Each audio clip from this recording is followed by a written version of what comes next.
this is going to be a fantastic Leading Your Best Life podcast. I'm talking to Karen Monaghan. And by the way, when you hear what she's up to in terms of mission and disposable cups, Karen, welcome aboard to Leading Your Best Life. Thanks a million, Leigh. I'm excited. Well, Karen, as you know, this all came about because you saw a photo of me, I think, with my non-disposable coffee cup, and you said, I got to touch base with this guy. So straight away you contacted me via LinkedIn, and we've had a whole range of conversations, and it's led to us getting together today because Leading Your Best Life podcast really is about people interested in life by design.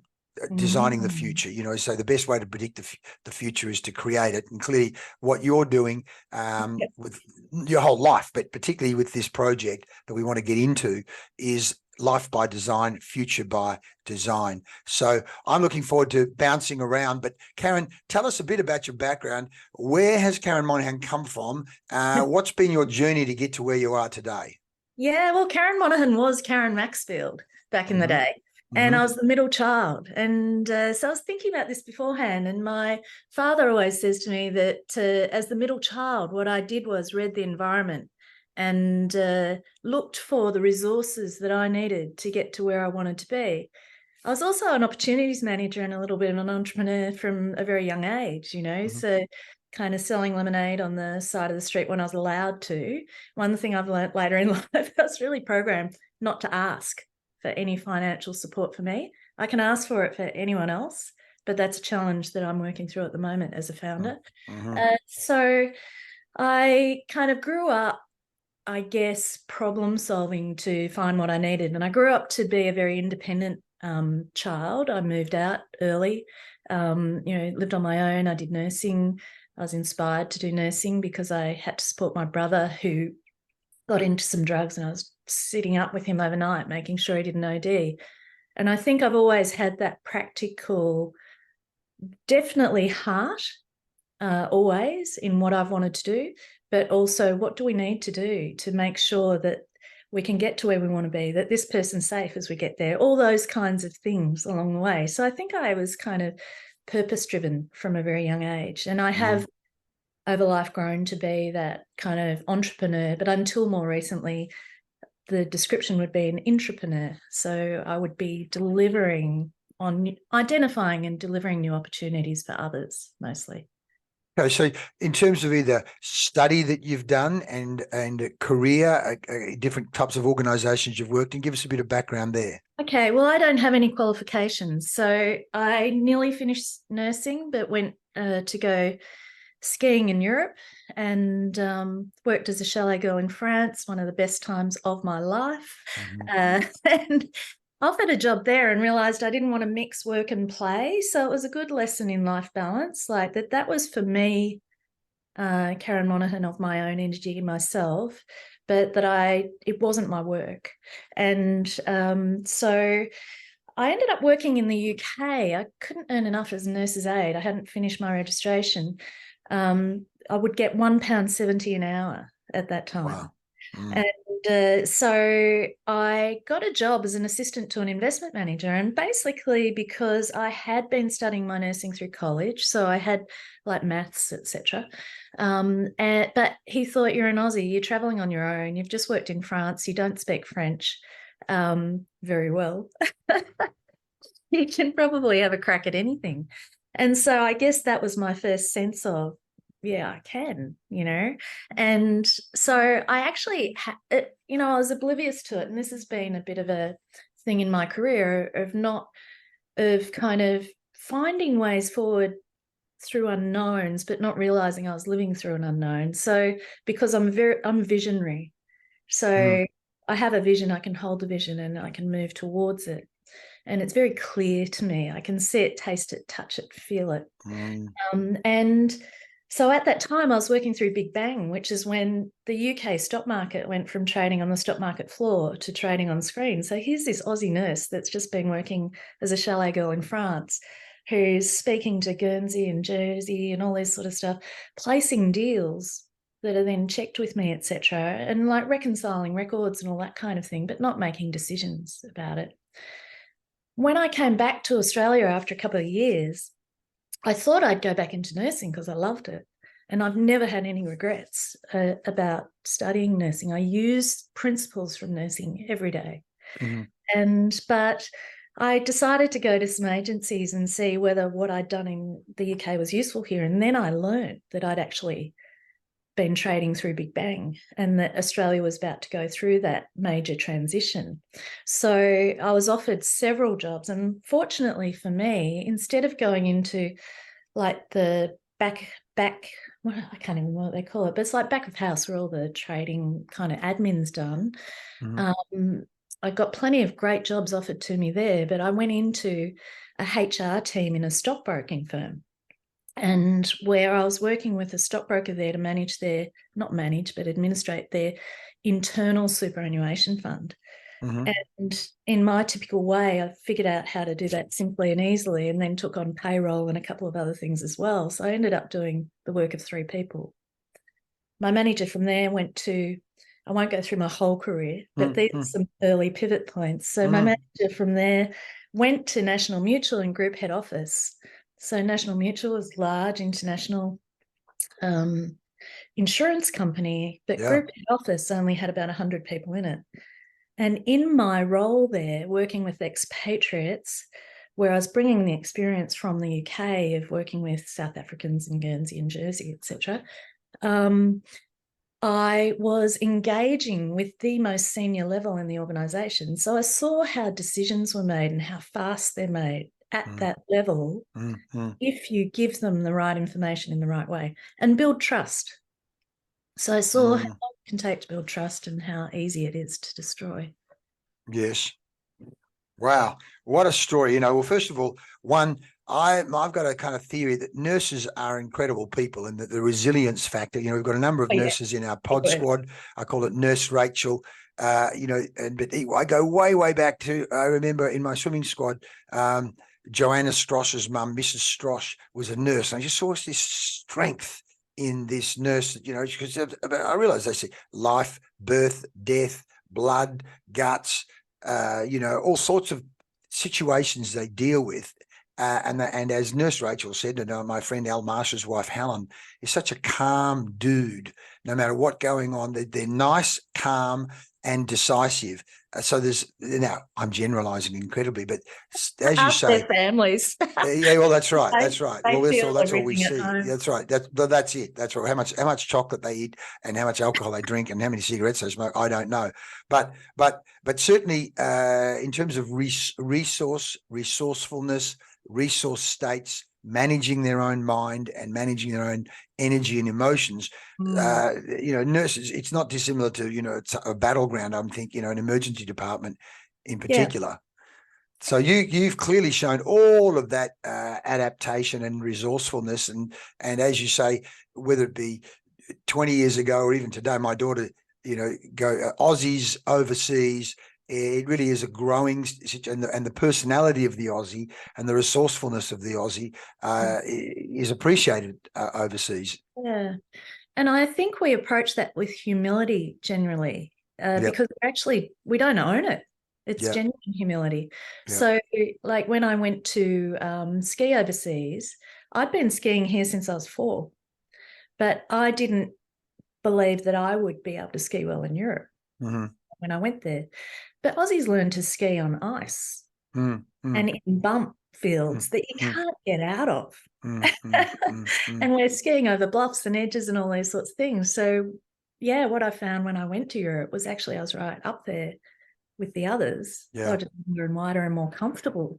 Yes. Isn't that amazing? Is that kind of Aussie underestimating how good we are, or that in fact they're flesh and blood just like me. And if you've been skiing since 4, I mean, literally the book I'm reading at the moment is called Peak, which talks about deliberate practice and that the whole idea of 10,000 hours. That you put the time in. If you started at 4, there's a pretty good chance you're going to be half good, if not pretty good, because not many people start at 4 for a start off. The 10,000 hours. Talking of sport, what is that surfboard doing in the corner? Tell me the story of that surfboard. So the surfboard story, I think, is relevant to this interview for a few reasons.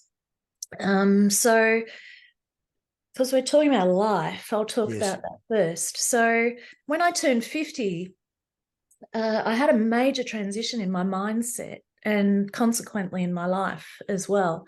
So I had torn an area between two discs in my back when I was 28 and I was sailing. I grew up like on the water with my dad. So you came originally from Victoria, is that right?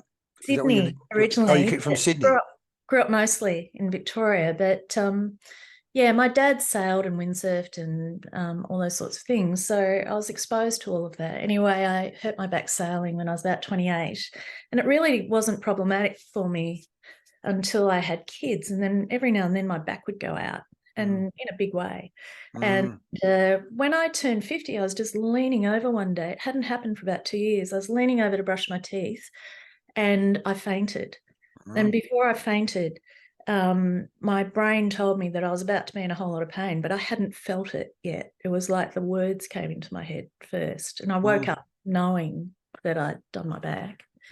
And I thought, I'm 50. I do not want to be a vulnerable older woman. Like, I don't want to break a hip. I don't want my back going out, blah, blah, blah.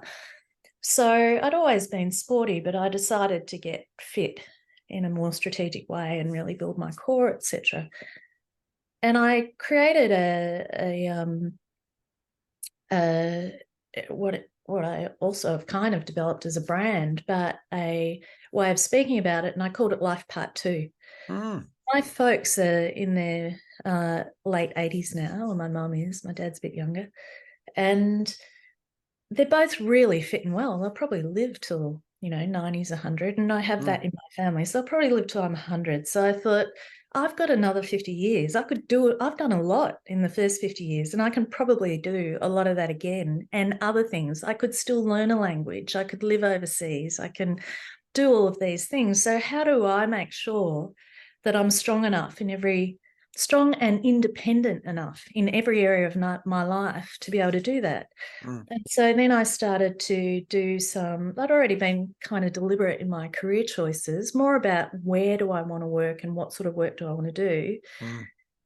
But I started to be more deliberate to really see how I could bring everything I'd learned so far to make great change. And so I got fit, we sold our house and bought a place overlooking the water, not bought a place, rented a place overlooking the water, just to see in an apartment, to try a different style of living, etc. So lots of different changes that led to other massive changes. And basically through COVID, etc., has led to me having a pretty blank canvas. I've moved house 7 times, navigating a business in COVID when I moved to WA and the business was launching in Victoria. So it's been, I turned 60 this year, but the last 5 years have been incredible change, and so. But the surfboard, where does the surfboard come in? Yeah, so the surfboard. When I turned 50, I learnt to surf. Oh, good. So I did a surfing lesson in Indonesia a week, and I also did another week in Hawaii. And then when I had to go back to Victoria during COVID, back from WA to Victoria, I decided to go and live on the coast in Torquay. And I started surfing lessons. I built a little group so we could share the surfing lessons, because that's one thing we could do. And I learnt to surf over a year there. Fantastic. Now, what I also learnt was that when you're surfing, a lot of the principles around it are the same as what a CEO of a startup navigates every day. Yep. So you actually have to read the environment before you go into the surf. You look to where the rip is to make sure that you're using the least energy to get out the back to where you need to be. You're waiting for your right turn to do it, depending on your level of ability and the type of wave that's coming through. And then you don't want too big, too small, and you want to get out of the way sometimes and just let it go. And stay safe. And I found that when I was out there were lots of CEOs and innovators and risk takers, etc. But it's about managed risk. It's about how far can I go right now with what I've got. Nice. How far can I ride the wave with what I've got and my skill level? And as you say, have I got the right board? Exactly. Is it too small or is it too big, or all of that? The selection of equipment. No, exactly. The metaphor is fantastic. Well, let's talk about the business that you and I have spoken about, and this is this business of. Can you see the screen?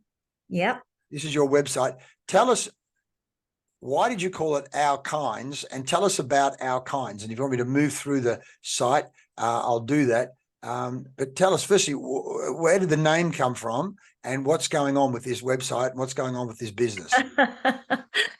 Okay, so what I might do is get you to go to About Us, Leigh. Okay, About Us. And so Our Kinds came about. This is how my co-founder and I met. In a coffee shop. Yeah, I went for a run at about 4:45 one morning, and it started to rain, and I took shelter under this cafe, which happens to be the earliest opening cafe in Perth, I think. Mm-hmm. And music started. Hamish opened the window and offered me a coffee. It was completely unexpected, and so that's how we met and started talking. I just returned to Perth and didn't have a network here. So I found out Hamish was an industrial designer. And I said, look, my background, what I've done for most of my career is major event production and experiential marketing. So a big shift from what we were talking about earlier. But I said to Hamish, you'll know the kind of people that I need to meet. So can I catch up with you? Just before I caught up with Hamish, I was having a conversation with my son, who's a barista in Melbourne. And it was during lockdown, and Tom's Cafe didn't offer single-use cups. And he said that people were forgetting their cups. Their mug library had run out. They only had an hour to get out of the house. They're all, upset and stressed, and it's their 1 hour of well-being, and they can't get their coffee from their favorite barista. And they were getting angry and angsty and upset with him. And he's like, Mum, it's so hard here already. I can't, Stress. And he said, we need to help people change this habit. And he said, just like we did with supermarket bags. So when I met with Hamish, I thought about it overnight, and I thought, well, I can do that. Like, for years, I'd been taking a latte glass to my local cafe. Sometimes I'd forget it. They'd give it back to me the next day. It'd fit in the car. I enjoyed drinking out of it. It cost $2. Doesn't matter if I lose it. And it's not toxic in landfill or in the ocean. So Tom knew that. He also knew I was a major event producer and worked on delivering change programs for major corporates. And so I went to Hamish and I said, why can't we just design a cup that mirrors the single-use cup in all its principles? It's just simple, because everything I looked at with the reusable cups seemed complicated. And like the latte glass, it's simple, like what Hamish is offering me there. And so initially we thought we'd do something like that, but we did some research first of just, hands-on research with baristas and cafe owners and whatever. And what we found was that there wasn't any model that would be successful until we addressed the 8 major fears of the cafes. So it's, will I lose customers in the transition if someone has to wait too long for a coffee? They'll go to another cafe in the morning for their first coffee. The cafe may not get them back. Will I have enough stock? How do I wash the cups? How do I train my team? How do I develop it? How do I find enough team? There's a shortage of hospitality staff. How do I manage the massive communication load in encouraging people to adopt a new habit? And will I have enough space, and will it cost me more? So we thought, we can't do this on our own, but it's going to fail if we don't. Yeah. So then what we did, we went out and engaged the supply chain, and we work with charities to get op-shop cups at scale. So we get them by the pallet, sort them into sizes for cafes. Everything we do is try to make it easy to adopt this change. We are talking to roasters about introducing reuse sensibilities into their barista training, so that when a new barista comes through, they offer takeaway last, whereas the habit at the moment is to assume it's takeaway unless someone specifies differently. We work with Hobart International Leading Dishwashers to create shared dishwasher solutions, because you only need one dishwasher for up to about 30 cafes using these dishwashers. Wow.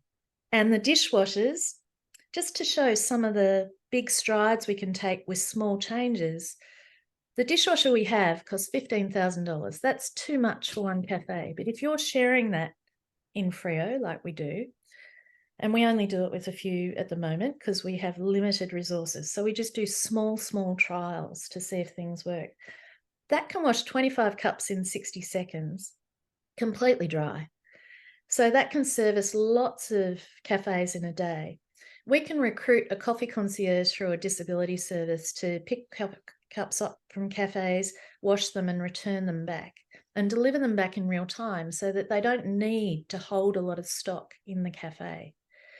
Hamish, who's my co-founder, when I caught up with him last night, I said, how many cups do you reckon you've got in circulation in total in the cafe now?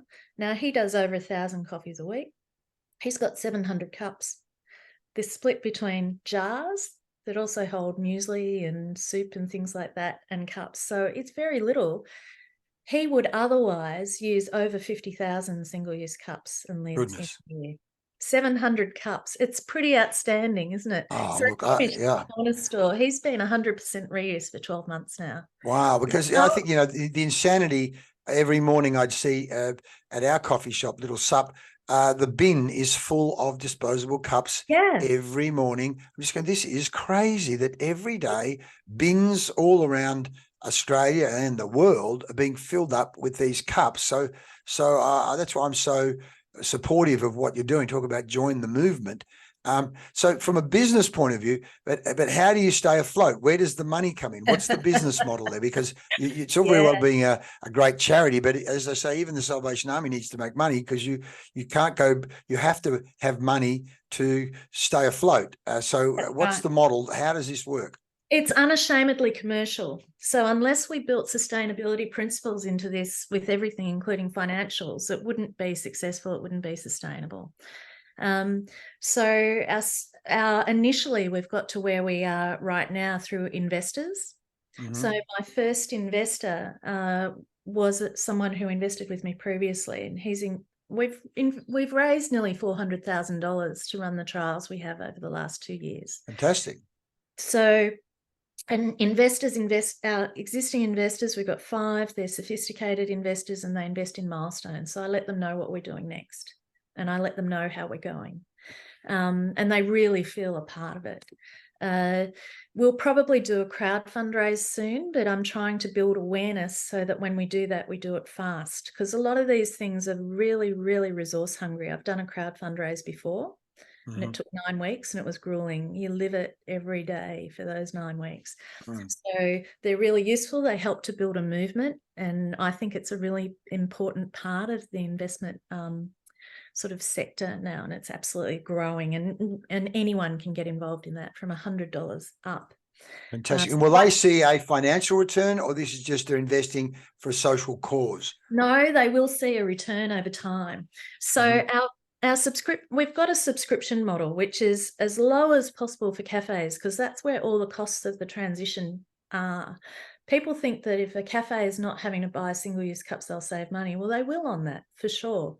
But there's a lot of costs in terms of adjusting the flow in the cafe, having enough of your team, having a new dishwasher, blah, blah, blah, whatever you need for a particular cafe. So there's a hurdle they've got to get over. So what we're doing is and there's enormous communication support that's required. So we've established a model where we bring in a council, and a council becomes a subscriber. We align our strategy with the WA waste strategy and the waste strategy. You mean the local councils? So it could be Cottesloe or Bendigo or Fremantle or Bondi or whoever. Yeah, we did trials with Fremantle and East Fremantle in July 22, and that was great. They supported us in getting 12 cafes on board there. And we've got about 18 cafes around that area at different levels of transition. Some of them have stopped altogether until there's more awareness and more support around it, and others are really just building that change regularly, which is pretty much what it needs to be until there's better awareness. Right. So councils pay a subscription. It's a very strategic relationship. We can provide reporting back on that.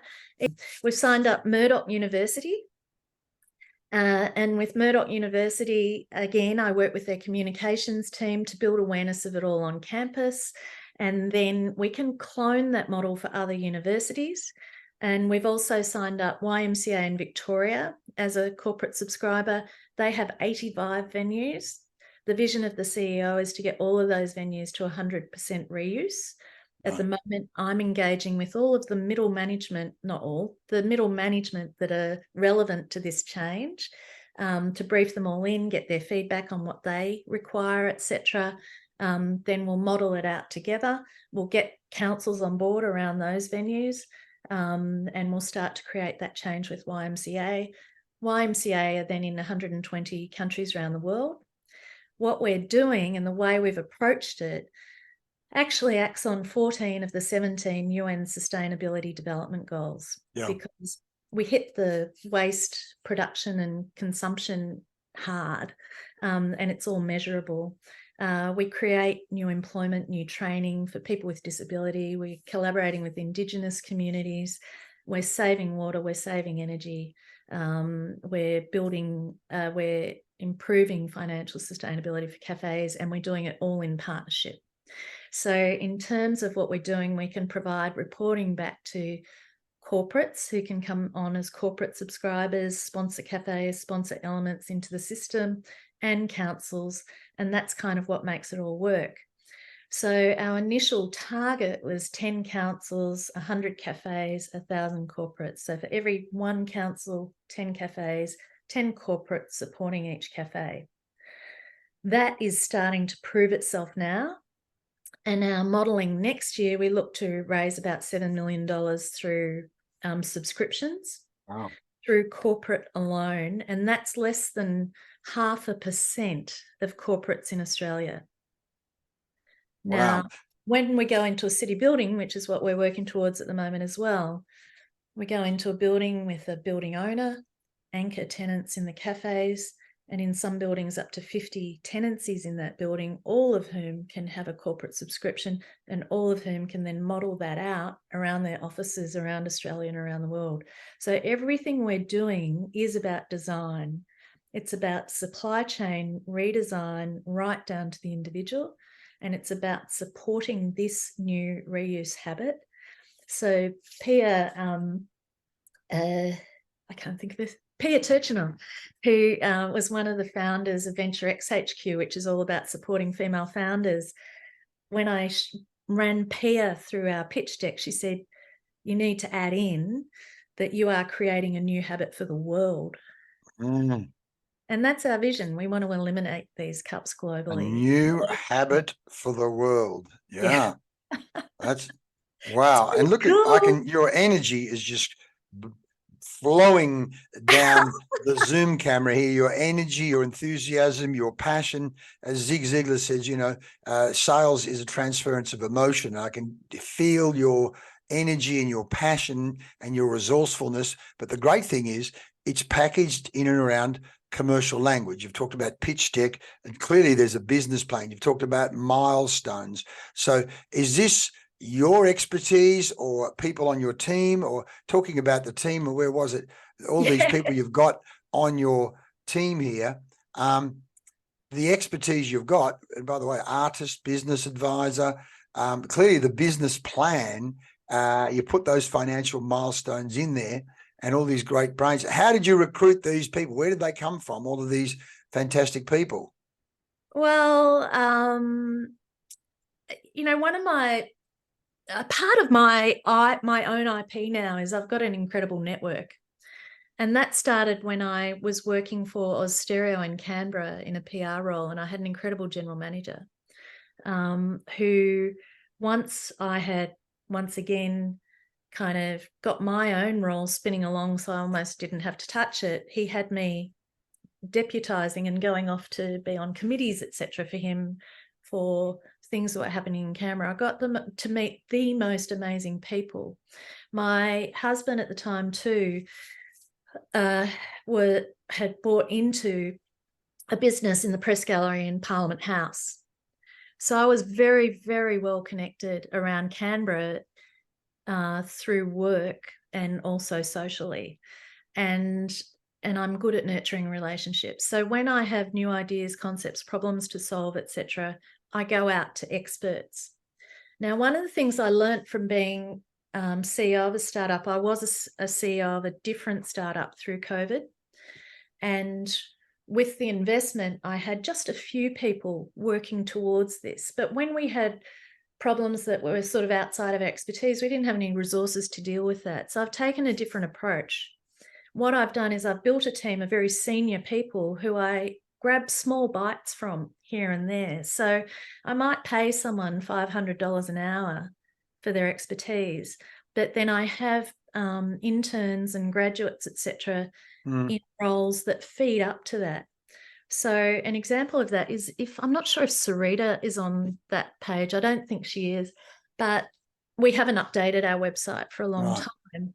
But Sarita is a B Corporation coach who's helping us to make sure we set ourselves up as a B Corp.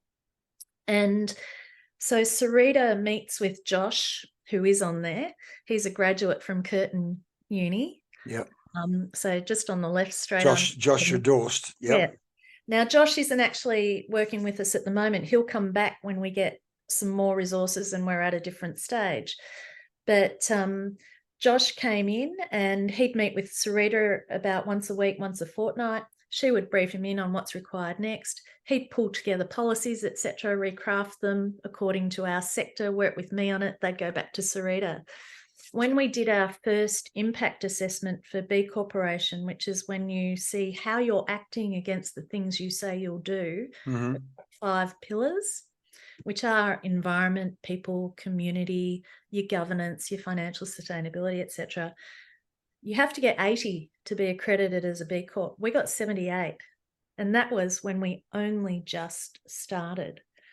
So the way in which we're approaching this is that we're testing, experimenting, we're listening. I've just come back from a 5-week road trip around Australia, meeting with cafes and communities and being in a boot camp to see where the themes are, testing again. And we're building this knowledge bank around it, and we're collaborating and sharing it all. So what I've learnt is you can't do it on your own. You have to collaborate. And so, yeah, I draw on these people as and when I need them. Fantastic. Talking about road trips and East, we've talked about one of your early case studies is the cafe in Bondi. What's been their experience, if we're talking about a year or 2 years or however long it's been going? What have been some of the comments of their customers, and what's been their business experience in terms of the benefits of what you've been doing? So with Brew Coffee in North Bondi, Sondi did that work herself. So our kinds didn't inform that. But where we're joined together in terms of the movement is that we want to collaborate together to help other cafes do the same. Get the same effect. Exactly. So when I met Sondi, she had just gone to 100% reuse, and Hamish was just about to. So we'd been testing in the corner store for about 7 months by then. And Sondi had been working towards it for about 2 years. And we'd each decided that plastic-free July was going to be it. We're going to pull the Band-Aid. Sondi's experience in the previous 2 years, she'd started with about 10 other cafes, and they had a F the Cup program in Bondi. And I like it. F the Cup. Yeah. And Sarah Wilson was really driving it. But then there were lots of challenges, including COVID, etc., and people slipped away. And Sondi's sort of last man standing in terms of delivering it herself. But she's got this energy, she's got this vision, she's got this determination to make the change. And she can encourage people, bring them on board and make it fun, make it a great experience. So she's built her tribe there, which has been helped by, obviously, the Bondi Salties. Now, the Bondi, people say it's too hard to remember to bring a cup, and it won't fit in the car, and it won't do this, and I need a lid, and blah, blah, blah. Well, these Bondi Salties throw themselves in the water. I don't know how many kilometres they swim all through the year, and then they walk about 200 metres uphill to go to Sondi's Brew Coffee and buy a coffee, and 200 of them between 7 and 8 on a Friday will get a coffee. But where we collaborate is around, it's bigger than us. This is for the world. Yes. And in terms of, we learn a lot from Sondi, and the flip side of that is we've been engaging with Mangala and Madu people here from the Pilbara and the Kimberley. So is this is Naraya here? That's right. So Naraya's not actually in the business now. She was earlier. Naraya is an activist, an artist. She's actually leading the frack free movement in the Kimberley now. Right. So, but we're still very much engaged. F the cup and F to fracking. Yeah, exactly. So Sondi's initial inspiration came from a trip to Alice Springs and to Uluru, where she saw the litter there, and she thought, I don't want to be contributing to this. This is just heartbreaking. And that's when she decided to eliminate the disposable cup from her cafe. And we were invited by Naraya's family to come up on country with them last year, and again this year actually, but we weren't able to get there this time. But we spent a few days with them up on country, so Sondi came along to that with us.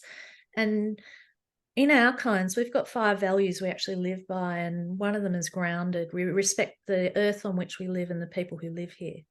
Is that here on the page somewhere? Where are the values? It will be there. It will be there. It's probably, if you go to our kinds, back to our kinds up top left, I reckon it will be at the bottom of that page. What we do, the cups and counting, right? Who we're using. It's fantastic. We don't have them on there. It might have been on the About Us page, maybe. If I go down the bottom, maybe it was. I think I did see something of our. Yeah, there they are. Our values. Fantastic. Yeah, and they're so good. Like, I can roll them off all the time. Grounded, simple, doable, measurable, fun, you know. And when you talk to everyone around the movement about how we approach it, you know, we can prove that all the time. And if we're doing something that can't be tested against that, then we know we're not quite right. And then here, the other thing is, you're calling it a movement. It's not a business. It's actually a movement. And you're engaging people in this, as you say, new habits for the world. This is a global issue. It ties in with the United Nations sustainable goals, global goals. So much great things are happening. And I think I saw that model that you've got on the page. I took a picture of this in terms of how you're doing what you're doing. And this right up front, to make the single-use takeaway cup redundant globally. Bang. How did you come up with all the values and the first goal? Was that just you, or it was a series of workshops, or what was the process there? It was Hamish and I. And I have done a lot of strategic planning over the years. And, you know, I learned to develop a 1-page strategic plan with strategic initiatives in it, so that everyone knows it, lives it, breathes it every day, and then it's effective. So we started very much with a strategy. And while our first goal is to make the single-use takeaway cup redundant globally, we knew that we wanted to be single-minded and land something that tested our thinking around this. Our vision is sustainable consumption through design. So once we eliminate the single-use cup, we can apply this to anything in any setting. Now, what we've done with that image on the left is we've just removed all the blockers for the consumers. So consumers don't pay for a cup. All they have to do is bring it back rinsed. So we didn't want any cost, any fines, any tokens. People don't want to download an app. They don't want any privacy issues. So essentially, we help cafes develop mug libraries. They don't have to be, you know, secondhand or different op shop cups. They can be any kind of cup, but we create the habit where people can continue to return them, and we manage that process. The way we came up with our kinds was when we realised we couldn't do it on our own.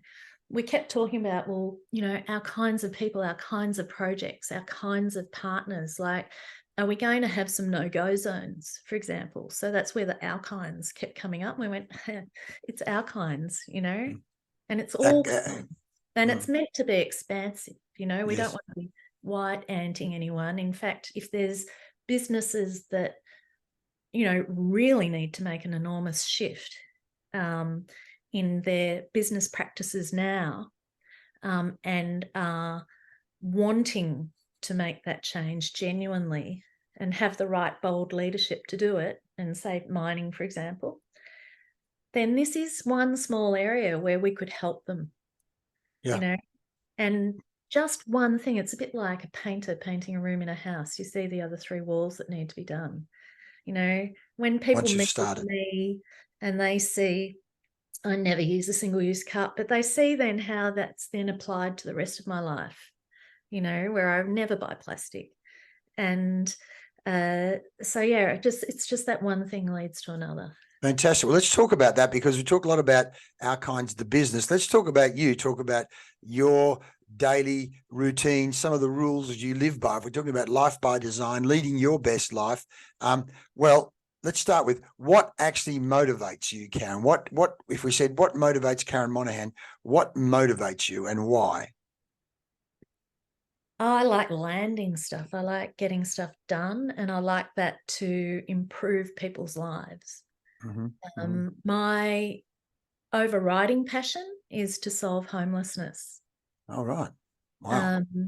And that came out of working at Queen Elizabeth Centre, which is an early parenting centre, where I saw incredible programs being run for incredibly vulnerable families where children would have ended up in child protection without this early parenting skills development.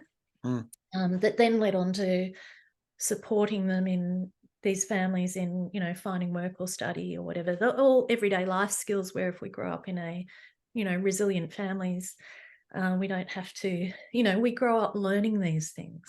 And what I found was that if these families don't have secure housing, once they've completed these 2-year programs and they're in really great shape and happy and well and thriving, they get drawn back into areas of vulnerability, and they're back on the hamster wheel again.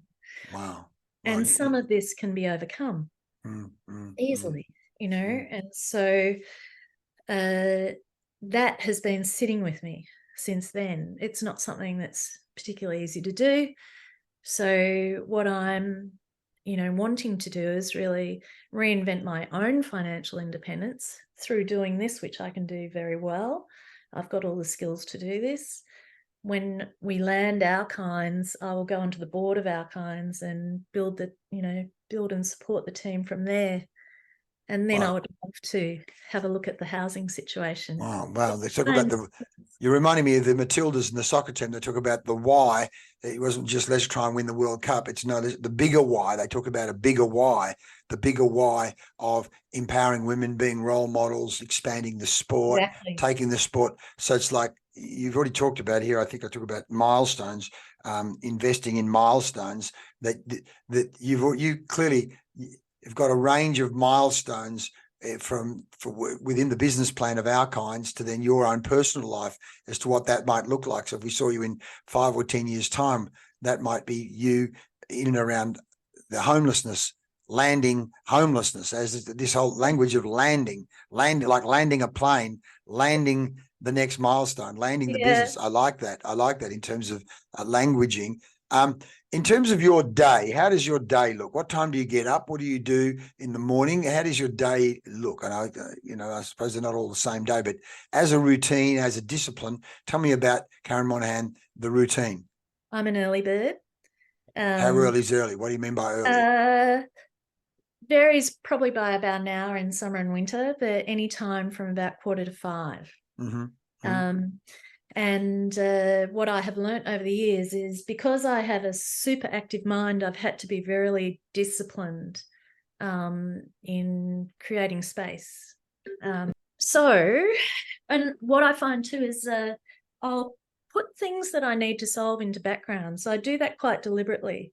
Whether it's something I need to worry about, I'll say, okay, I'm going to deal with that in worry time. I've heard you. I know you're there, but I'll worry at 3:00. Right. So you're letting your subconscious mind work on the problem. Yeah. And so every morning I will wake up with a framing around something, and I might draw that like a mind map, or I might need to write it.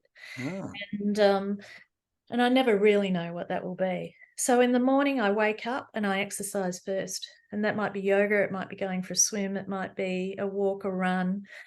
Then I journal. Interesting. With coffee. So, Journal with so that's what you were doing that morning after your run when you first met Hamish. The photos, you with your journal. So yes, and that's what right. happens with the journaling? What are you writing in the journal? Ideally, I'm visioning my future. Ah. So ideally, the journal starts with, I'm sitting on the veranda of my oceanfront home, smelling the smells coming from the kitchen and listening to the noise of the family returning from the surf. We're about to go inside and sit around the dining room table where there'll be about 12 and 14 people sharing stories. Wow. So because you have goals to get certain financial milestones, but the lofty goals are all about people. And And you're literally writing your future as if it's actually a written affirmation. Talk about life by design. You're designing it as if it's actually a long form affirmation. This is happening right now. I'm living it. I'm literally creating that vibration. I'm living it physiologically, psychologically, neurophysiologically. I'm putting that vibration out in the universe right now. Exactly. On a daily basis, you're doing that. Yeah, every day. Fantastic. And it might be a paragraph or it might be 7 pages, depending. And as much as possible in place. So I might be sitting in Longview or outside Little Sup or up at City Beach. So that's where I want to be. Now, it could be a shack or it could be, I don't need a mansion. I don't like particularly big houses, but it might be pretty zhushy. Who knows? But it's that place. And that's how I'm experiencing that place. I will also write about, and sometimes it starts with this, if there's something that's really worrying me or concerning me, or I wake up feeling stressed and I can't settle my mind, then I will write that out. I'll just keep writing until I start to kind of calm that. Wow. So writing, not only in terms of writing the future, but writing as a way of literally calming and almost mindfulness, focusing back and bringing yourself back down out of a high anxiety or elevated anxiety state. Wow. Yeah, because, sorry, Leigh, when I'm working across every pillar of the business. And I can't deal with it all at once, but you do have demands from other people that you insist on doing that this day or this week. Some of which I also know over time, if it's not really nagging at me, it doesn't need to be done. And 2, it may never need to be done. So I find that writing about some of those things, even if you've got a heightened sensibility about something, but it's not coming from you, but it's causing you initial real stress, at least writing it out and kind of telling yourself, I've got you. You're just number 3 at the moment. And you've got to get out of my head or I can't do 1 and 2. Yes, and it grounds it, and as you say, all of those things. I've got you, as in you're there, but you're not number 1. So how does your day unfold, and particularly then, how does your evening go? Because I'm always interested in, some people wake up, what do they do in their morning rituals, and what do they do as they move towards their sleeping rituals? Yeah, so I tend to work pretty solidly from 9 till sort of any time up till 3 o'clock if I've got stuff that I've got to write, design, whatever. So a lot of that is actually on screen. I try not to do anything on screen before 9 a.m. because I find it doesn't work for me. I'm not as productive in the day. From about 3 on, I can do meetings and whatever. I do meetings earlier too if required. Then I get my second wind about 4. So then I'll often kind of catch something and be able to, develop a proposal or, a request of someone or a brief for a job or whatever. By about 6, I'm thinking about cooking, and that's actually a way I wind down. I love cooking. I love having people over. I love sharing stories. So, just cooking, preparing dinner. And then after dinner, maybe go for a walk or catch up with someone or watch a movie, whatever. But I don't work at night. anymore. What about reading? Are you a reader? Do you read books? I am a reader. What books are you reading at the moment? I listen a bit to audiobooks at the moment because my mind is so full. So I'm finding it hard. Always in the past, I'd read about an hour and a half at night. Print. I've got them here. Michael Singer. Yes. I'm diving into constantly at the moment. The Untethered Soul and some of those things of Michael Singer. Exactly. Yeah. And so Michael Singer is really influential in terms of being able to listen into kind of letting things go. Just, I need flow in my day. Yes. And so he's all about letting go of resistance. So a couple of things I listen to that really help me kind of move through days or read Michael Singer and also Napoleon Hill, the Think and Grow Rich. Think and Grow Rich, yep. So as I mentioned to you, what I've learned is that I'm incredibly capable of seeking funds for our kinds and blah, blah, blah. But then when it comes to an ask for me, I give everything away. Right, okay. So Napoleon Hill has been really great for me to kind of work through that. Jess Scully used to be the Deputy Mayor of Sydney. She was one of the founders of Livid, the lighting festival in New South Wales. She's written a book called Glimpses of Utopia, where she's looked at models of democracy all around the world and looked at things like data commons, where you actually share information instead of this horrible kind of grabbing information, using it for over marketing of people. How do we kind of share information for good? So she's looked at lots of true democratic platforms for problem solving. That's fascinating. An Overstory, which is essentially, it came out a few years ago, but written by an Aussie. I think he's a philosopher, but the core of all these short stories is about trees, and it's about how they all communicate with each other, etc. And how they interact with the people's lives around them, and how things that happen to trees, like a disease coming from China into a maple tree in Ohio and how that decimates them there, etc. All of those kinds of interactions about how one thing leads to another. So I'm finding Overstory really fascinating at the moment. Wow, this is a person you haven't been reading much lately, but there's like 3 or 4 books straight away you've been reading and immersing yourself in. And what about over the years, coaching and mentoring, people who have played important roles in your life in terms of as a coach or a mentor? Tell me about some of those experiences. Hey, I'll try and do a one-liner on them because there's many. So David Marshall is GM at Austereo that I mentioned earlier, who was incredible, and I learned about networking with him. Pamela Caddy. Pamela is a corporate affairs professional.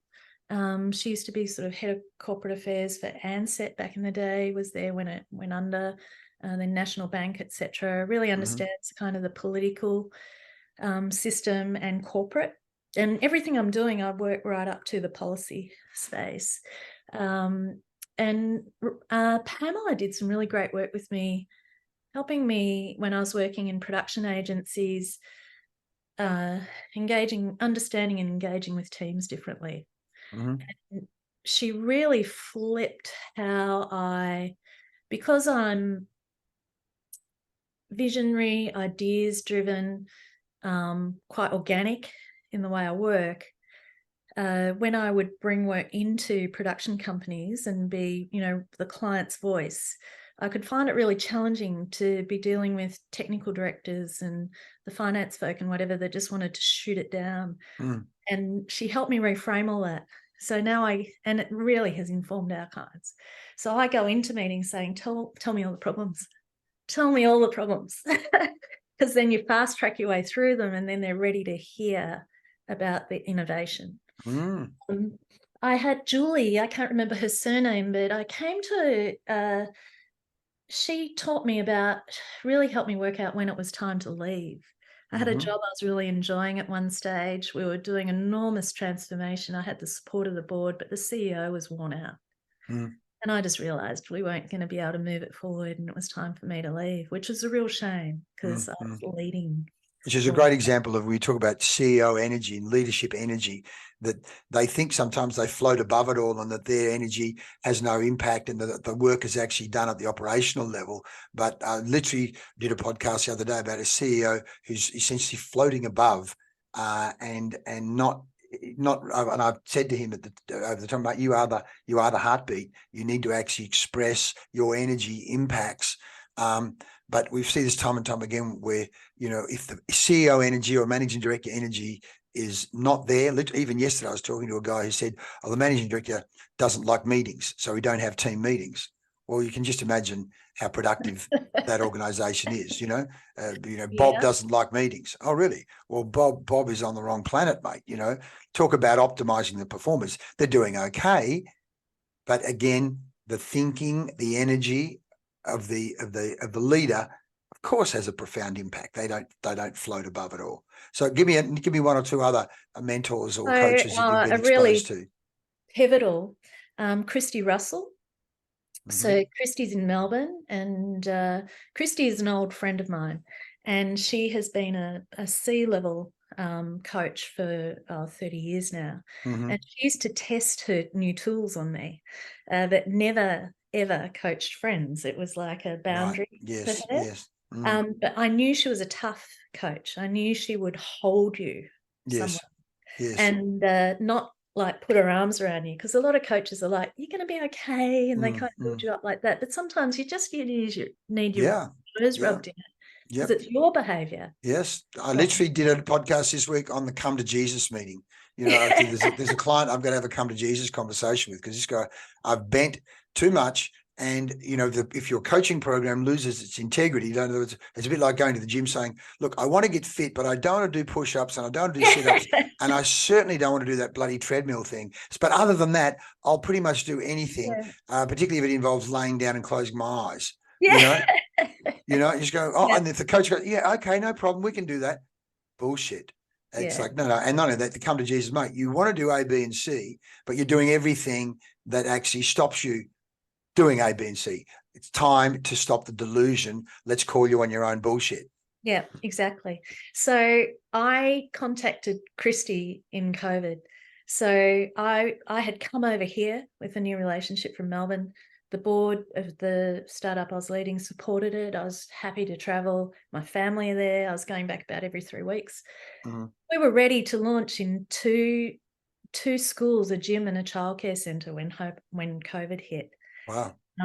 So I was over here and I was needing to figure out whether I needed to go back. When I go back to Victoria, there were just so many unknowns, and my relationship was challenged, and I was missing the kids. I was desperately worried about my older parents.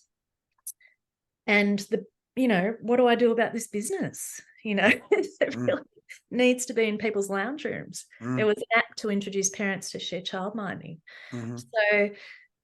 So I texted Christy and just said, look, I know you're not a therapist, but I've got all of this personal stuff that's also interacting with, being able to lead this business through COVID. I've led through unknowns before. I knew I could do it. I believed in myself to be able to do that, but I also knew I needed backup.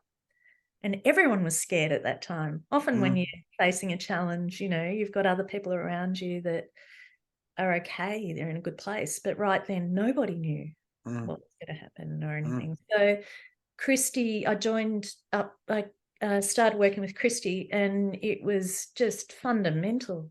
Like she had me do a Bob Proctor program. She said, you're going to hate listening to it initially, Karen. It's like cheesy American, whatever.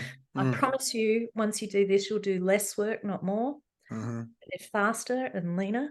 And she was right. And so I met with her every week for about 18 months. And there were some times where I could barely handle the conversations. The stuff that I needed to work through and some of the personalities that I was having to deal with was just grueling. And on the flip side, there was all of this kind of incredible opportunity despite COVID, because the model that we were developing was perfect if we needed to create those bubbles. It could apply in all sorts of different situations. So I was really like... Well, we call it perturbating. You were perturbating. You're under a lot of pressure. Something was going to pop. So what, at the end of the day, did that business land, and what happened to you in terms of your relationship with Victoria and the family? What was the final pop in that? What's the resolution? So I ended up getting locked out of Perth 3 times. So first time for about 10 months, then for a month, then for a fortnight. The relationship was on and off, even through that. Didn't make it in the end, but we gave it a good hard crack. I'd already started Our Kinds here by the time, I split there. So I decided to just stay here, really make it work. And I love the WA lifestyle. There's so many great mentors there. Let's just begin wrapping up, because we've been going over an hour, so we better start moving to a close, even though clearly we could talk a lot longer. Is there any question I haven't asked you yet that you'd like, or a point, that anything we'd like to cover before we move into the home straight? Oh, wow. I guess if anyone's wondering if they could get involved with Our Kinds, yes, it's a movement. So yes, there are so many different ways in which you can support it. Jump on our Instagram or our Facebook. There it is here. You've got join the movement there on the website. On there. The website it really doesn't reflect where we are right now, but I'm not updating that just yet. That's okay. And people can contact you here. You're on, as you say, there's Facebook, Twitter, Instagram. Yep. LinkedIn. Yep. Great. And there's a range of blog articles there. But as you say, you can see this because you're continuing to evolve. But from my point of view, and again, design-wise, it's a lovely website with a lot of great things on it. So great work.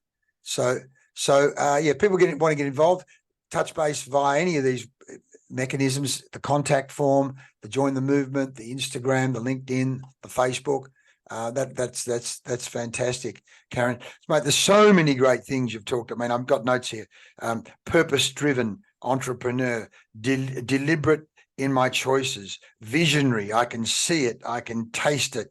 I can, no single cup. It's a global issue. It's a new habit for the world. This is a global vision, but it really all comes back to, as you say, life by design. And as you say, you guys as designers, it's like if we can redesign this, we can redesign a whole lot of other things as well.